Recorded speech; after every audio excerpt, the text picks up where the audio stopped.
Hey, what's going on everyone? This is Mike Kollin at MikeKollin.com.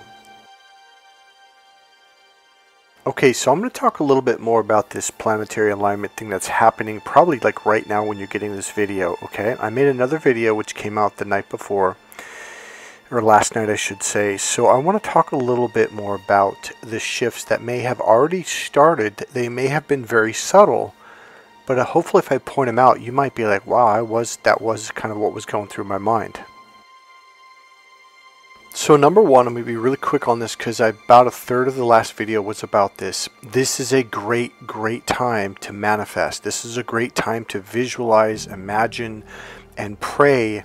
Imagine having what it is that you desire. So in last night's video that came out February 28th at 8 p.m., that goes over that, okay? So if you want, go to about the halfway mark, and then after that I start talking about a very simple yet very powerful way to manifest. Now the secret, I'll make it real quick. Jesus says thou shalt not want, because wanting is not having. This is the huge mistake the church missed, and they've made a lot of mistakes. Because if you imagine wanting, you're going to get, what is wanting? It's not in your hand. You have an empty hand of nothing. If you imagine having it as if you already have it, that's how it manifests. Once you imagine having it and your mind has accepted it, it comes to you. And right now is a phenomenal time. Today, yesterday, tomorrow even the day after.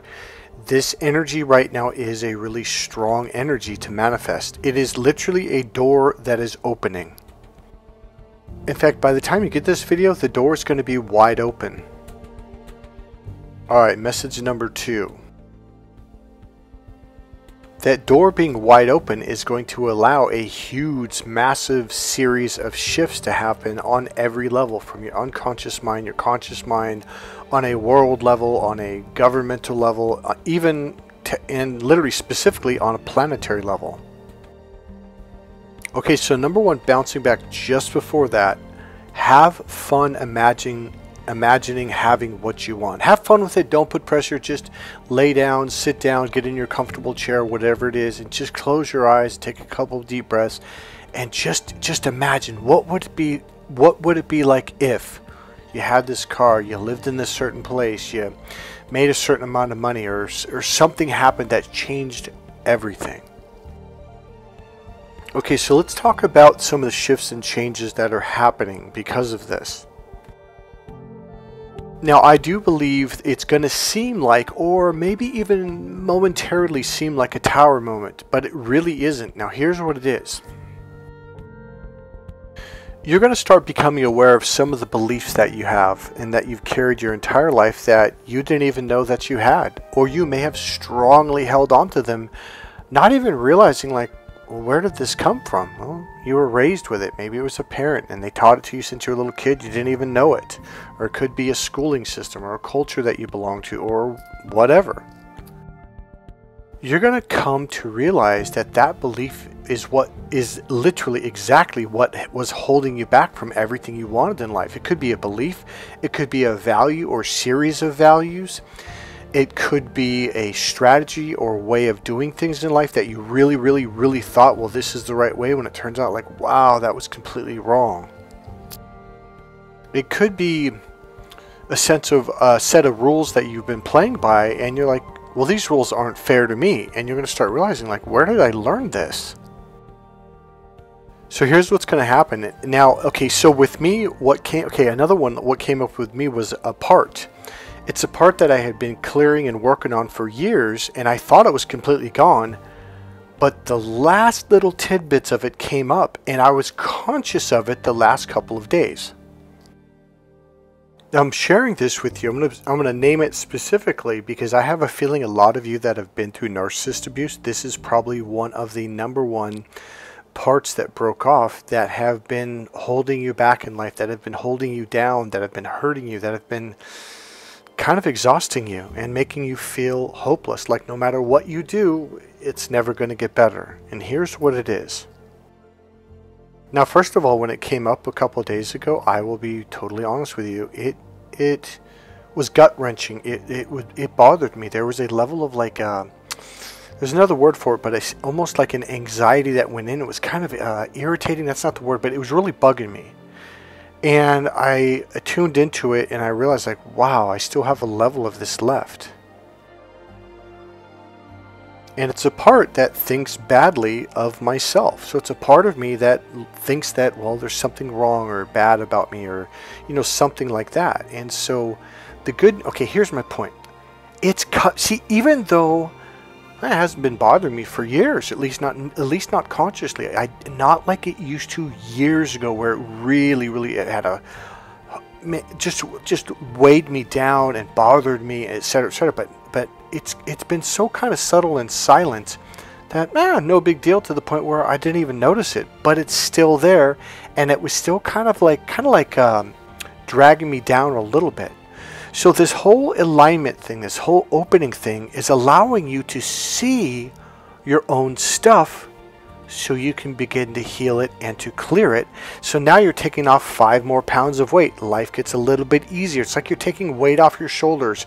It's like you're taking weight off of your heart and off of your chest, and you can breathe deeper. Now here's a really powerful technique. In fact, this is the technique that I use to heal it. In fact, this is the #1 technique I go to, other than energy healing, to heal my own stuff when it comes up. Now this is one of the things I actually have a little bit of notes here, and here's one of them. It's all about self-love.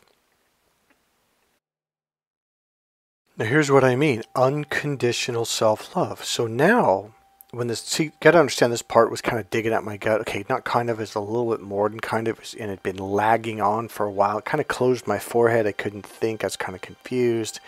It was hard to think clearly. My heart was tight, and it was really bugging me.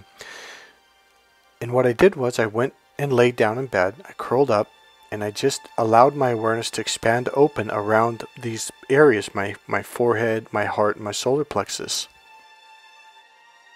So all I do is curl up, and I do some breathing, just regular breathe in your nose, hold it for a second or two, breathe out your mouth, do that a little bit to calm down. And allow your awareness to be in the general area around your forehead, your heart, and for me, the solar plexus. So it might be different for you. It might be your neck, the back of your head, wherever. But just notice where these feelings are and allow yourself to have an expanded, open awareness of them. And just love them like they're little children, because they are. These parts were created when you were very, very little, 6 months old, 1 year old, 2 years old, and they're scared little children. That's what they are. That's when they were created. So you allow yourself to have an awareness of them and give them their own space. Your job is just to be there with them in a very loving, compassionate, and supportive manner. And the other part is you just have to allow them to be. Your only job is to just notice them and be aware of them, and have an open awareness where you're allowing them to be in this open space to feel whatever it is they're feeling. Don't try to make them feel better. Don't try to make them not feel sad or shameful. Your job is to love them fully and completely, and to embrace them for exactly what they are in the moment. And the final key is no expectations. Allow them to feel that way and be that way as long as they need. You got a tight forehead, you got a tight heart. All you do is you have an open awareness of them and be there. And have good thoughts like, I love my children. You could even say that, I love you. You're beautiful. And allow them to go through their process, okay? Do not push their process. Do not pull it. Let go. Give them their space. It may take a day, 2 days. It may take a week. It may take longer. Just be okay with it and just be with them. Put time aside every day, 20 minutes, 30 minutes, or whatever, 15 minutes, and just be with them until when you truly let go. That's why I will just sit there for 20 minutes or more just being there, because it'll let go, and the tightness will release, and you will feel almost like bubbles or molecules are expanding. It's a full body, complete release. You'll feel like a tingling in your heart, your chest, whatever area it's in. Okay, now let's go on to the next piece. So essentially, there's an unveiling going on right now, and it's not it's an inside and outside thing. So you're starting to see things that have been going on for years, whether it's in our government, your city, it could be the way people have treated you, and you're starting to go, wait a minute, that's not right at all. Like, okay, I'll give you one right now. There was a young man, a kid, who was in court, and a cop, I forget, the cop basically arrested him, and he was brought before the judge. And there was a lawyer that happened to hear his case, and he was preparing for the exact same case, filled out the exact same paperwork, files, and everything.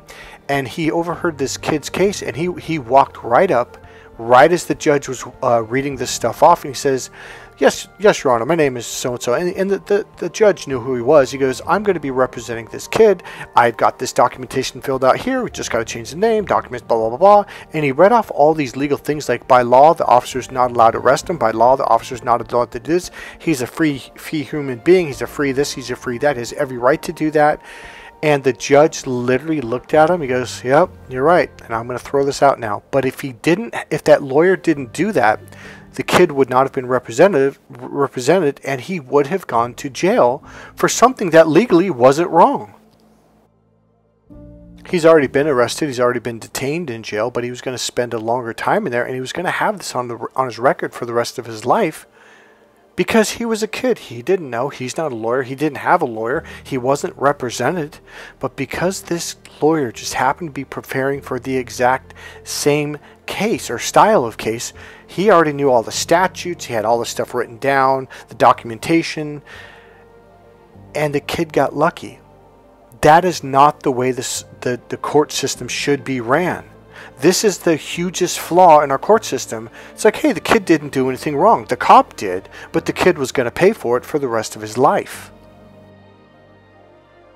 Our laws should not be based on luck, and neither should the legal system. So this is what I mean by doors opening up. There's an unveiling. People are starting to see more and more of what we've been doing wrong for such a long time. So whether it's inside your own heart, your own emotions, your own system, these parts, these beliefs, or whether it's outside, things that we've been doing wrong on the outside in every area of life, we're beginning to see them, which is going to allow us to correct them. And that's what I mean when I say it's like a tower moment, but it really isn't. It's like you're having a realization that it might embarrass you, or it might even hurt you, or it might even scare you because you're like, oh, I don't want to let go of this because this is the way you've dealt with life, and this is the belief you've held on to close to your heart your whole life. And it's scary to let go of something that supported you, or what you thought supported you your entire life. But here's the key. You're realizing that that was an illusion. And so letting go will, I believe, be a much more smoother experience. But here's the deal. When you let go these beliefs, you're going to realize that they've no longer been supporting you, and they never did. And that letting them go is the best thing you can do, because a new way, a new belief, a new support system that is much, much better, much, much more empowering for you in a much bigger way will unveil itself to you. And then you'll begin to move forward in life. Now here's another thing that you're going to feel very, very happy about. So for a lot of you that dealt with narcissist abuse, you saw it, but the people around you didn't. Okay, and that was one of the most painful experiences that you've ever had to go through. Well, here's what's happening. They're starting to see that person for who they are. They're finally starting to see through their lies and their bullshit and all the stuff that they put on you. Now, it's possible one or more of them may come forward in some way, a letter, a note, maybe even have their friend talk to you. And they may apologize, say, you know, I just blindly believed this person. I just accepted, and, you know, and here's why. Or they might just say, wow, you know, I don't know why, but I couldn't see it back then. It's because people's eyes are beginning to be opened up. This is an unveiling. So even if they don't apologize to you, I promise you, they feel bad, and they are seeing where they went wrong. They're realizing that they got manipulated, that they're the ones who got lied to. Their energy about you, towards you, around you, even if you don't even see them, it's like even if you see them across the street or at a store all the way on the other, it's going to be different. It's going to be subtle. It's going to be like, oh shit, you know, I feel bad, but I'm not too, because a lot of them are just too embarrassed to say anything. Now, this didn't just start today or yesterday. This has been kind of an unveiling that's been slowly happening. We've been going through unveilings, but this is another level of it. And this level of it has been going on, I would say, for probably a couple weeks, if not a little bit longer than that.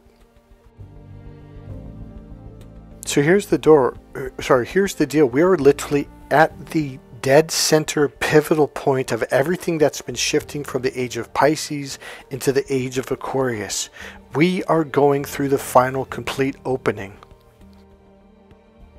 Now here's what I mean. Let's use just regular astrology, okay, or even the phases of the moon. It's not like you go from like Libra to Scorpio to whatever, okay? There's a blending. It's not black and white at 12 a.m. exactly on the dot. Boom, you go from Libra to Scorpio energy. No, it's like you're getting less and less Libra energy as you get to the end of that month, and then you begin to go into the next sign's energy. But the Libra energy comes a little bit over into that sign for the first 2, 3, or 4 days, okay? Maybe even more. And then as you go deeper into it, then you're like really, like say the second week, now you're fully 100% into Scorpionic energy or whatever sign it is. Now I'm leading up to something here using these two examples, then I'll get to the third piece. Another one is Mercury in retrograde. Well, you start to feel Mercury in retrograde about, for sure, 5 days before it actually goes into retrograde. So sometimes the 6th or 7th day before, you can start feeling things kind of shifting, and you know, things kind of get fidgety. And as you get closer, it gets stronger and stronger. And once you go into it, like, okay, I can feel it. And then once you get to about the 5th or 6th day into Mercury in retrograde, you really, really feel it. So it's a subtle, gradual shift from one energy to the next. That's all I'm saying. Now, coming out of the Aquarius, you know, how long is that? 1250 years. You know, now we're going into a new age, or sorry, coming out of Pisces. It takes a decade, not decade, but decades to come out of it. So some people say the age of Aquarius began in 2012, and some people say it's 2014, you know, whatever. Some people say it's a little bit earlier. So the whole 9/11 2001 thing was an effect of this shift we were going through. And that was before 2012. So even though we came into 2012, we were still holding on to, not holding on to, but the energy of Pisces was still here. It was getting weaker and weaker. We are at a point now in the year 2025 where, boom, we are at the pivotal point where we are fully, it's like we're going through this funnel that got wider and wider and wider into the age of Aquarius. And now we are out of the funnel. We are fully into the age of Aquarius. And because of that, you're going to see massive shifts and changes, okay? Now here's the deal. Do not think, oh, this is just a political. No, it's not the political level. It is affecting the political level, not the other way around. God, the universe, whatever you call it, is causing this shift. We are coming into a new time. Now, listen to what I mean. The age of Pisces is the two fish kind of circling each other, but it's underwater. It's in murkiness. It's in darkness. It's things that are veiled and hidden. It's the age of darkness. We are just right now today, completely coming out of the age of darkness, or I should say the dark ages. Most people think the Dark Ages ended back like in the King and Queen days, the 1400s, or, you know, whatever, the 1500s. No. We have still been in the Dark Ages, and we just started coming out around the year of 2012. More and more people are finally seeing the bullshit, the lies, you know, even narcissists. People are just going, holy shit, like people are really starting to see this. There are 2 songs on air right now that are being played, at least here in the Bay Area. In fact, they've been on YouTube, etc., about narcissist abuse. Everything is being revealed. for some of you, a lot of you, your abuses through your childhood are being revealed. Where back then people were told, oh, they're a bad person, or they're a bad child, or they deserved getting their hand burned on the stove on high, or they deserved to get whipped until they bled. People are just going, what the hell was I thinking? Why did I allow that parent to make me feel like, oh, it's okay that they beat their child till they bled? People are starting to wake up to the obvious bullshit. And you know what? We were shut off and disconnected from our broadband range of frequencies: visual, auditory, kinesthetic, our sensory acuity and awareness. People are starting to become aware of feelings, of emotions, of intentions. The tone of voice, the way someone said something. Like when a narcissist lies to you, like, oh, even though they're saying one thing, you can feel it. Oh, this is bullshit. They're lying to me. People are finally tuning in, and it's like their systems are being turned back on. You're becoming much more aware of when people are lying to you. It's becoming obvious. Now, I want you to look up, in fact, I'll just read it off to you. It's called Munchausen syndrome. Munchausen is spelled Munchausen''S. Munchausen's syndrome. Here's what it states. Munchausen syndrome, also known as factitious disorder imposed on self, is a mental health condition characterized by the deliberate fabrication, meaning lies, or exaggeration of physical or psychological symptoms in order to gain attention, sympathy, or medical treatment. So essentially, it's a part of being a pathological liar. There are some people that will just lie to get attention. They will lie that they're hurt. They'll lie that they're sick. There are some people, and I know this from firsthand experience. I had my little sister, when we moved to Wisconsin, it was cold, it was kind of bitter, brutal, and obviously living with a mother who's a narcissist, you had to fight for love from that parental figure. One thing she started to do, I think it was in first grade, maybe kindergarten, her kidneys would bleed. Now, she'd get rushed off the hospital, and they could never find anything wrong, and this kept happening and happening and happening. And I remember it happened really, really bad, and they barely made it to the hospital. They went to I think Milwaukee Children's Hospital. And again, they're like, we can't find anything wrong. We don't know why this is happening. As a kid, I remember telling one of my brothers, like, this is just for attention. She's getting the attention of mom, the nurses, the doctors. Everything's about her. And I'm not even knocking her. Like, every child should and deserves plenty of love from their parent, okay? That game our mother played with us was just wrong. And now that's not what this is about. Here's what I'm trying to say. I remember I said to my brother, you watch, when we moved back to California, because we lived in Wisconsin, the winters were brutal. When we moved back to California, when she can run around all winter long, because I noticed in the summertime, she never had this problem. Only in the deep depths of winter, when life sucked and life was boring, you couldn't really go out because it was 20 degrees, 25 degrees below zero. Go, you watch, when we go to California, she's going to have so much things to do, so many friends are going to run around outside, going to go to the park, going to go up the trails, going to go go swimming. Sure enough, the minute we got back to California, gone. It's never came back since. Now here's the deal. The reason why I brought this up, because a lot of people came to this channel because it was, for the last 5 years, been based on narcissist abuse. When you start learning about Munchausen syndrome, etc., and you start realizing that, like, here's what it says: a factitious disorder imposed on self is a mental health condition characterized by fabrication, meaning making stuff up. Does that sound familiar?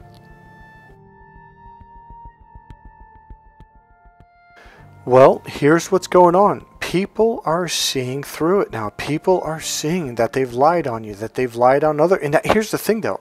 Okay, for a lot of you that left and have been gone from these people for 2, 3, 4, 5 years or more, well, they can't really lie on you, because the people around them are like, yeah, we get it. You've been telling us the same story about this person for a long time, and they're not here no more. I mean, so what they realize, like, oh, okay, they're not giving me attention, so they move on to someone else. And then after a while, people are like, well, what's going on here? And then they move on to someone else, and they keep bumping around. And people are like, they're seeing it. They're seeing what's going on. They're seeing through the lies. They're like, oh, they're just, now that person left, they're grabbing onto another one. Then another one. That person leaves too. they're seeing through the bullshit. They're realizing it's not all those people. It's them. There is a huge release of energy, a huge release of, like, you know, the lies, all the veiling. It's like people are, it's all being released, and people are seeing through the bullshit, and they're seeing the truth now. And it's causing a relief amongst them, you, and other people involved. And the only person that's not having a good time with it is the narcissist who's being unveiled.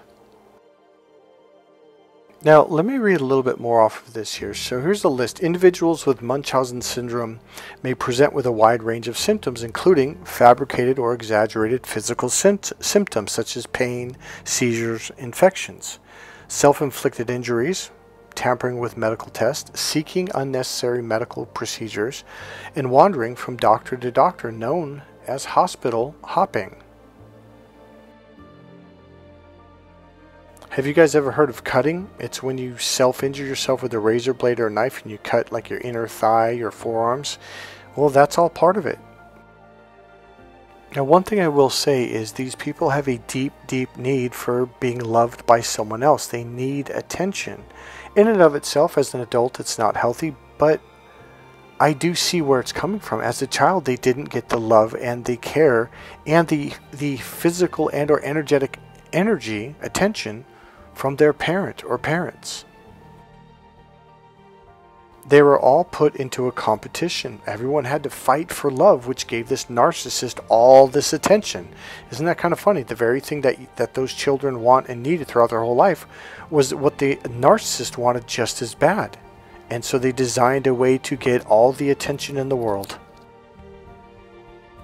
You know what the funniest thing is? The way to heal it is the technique I taught you earlier in this video, almost in the very beginning of the video, of curl up and be with those parts of you that hurt, feel lonely, empty, shameful, guilty, self-hate, you know, whatever it is, and love them. It's an unconditional love. I know it's not easy at first. You might be like, F this, screw that part, I'm so sick in it, because it's a pain in the butt. I get it. It affects your life.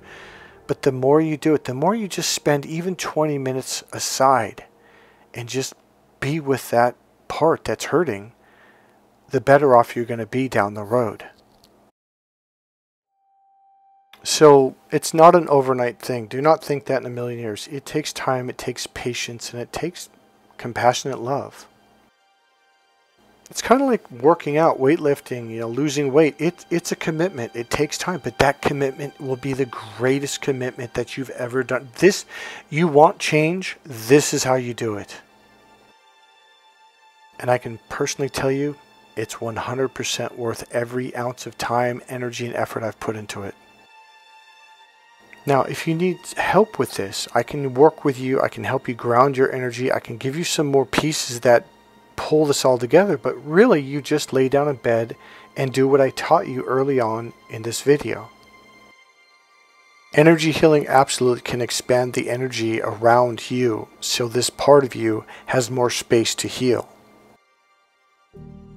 Working with me over the phone or in person, I work with your energy and guide your energy on how to be internal and how to ground. It is a much, much more effective way of doing it.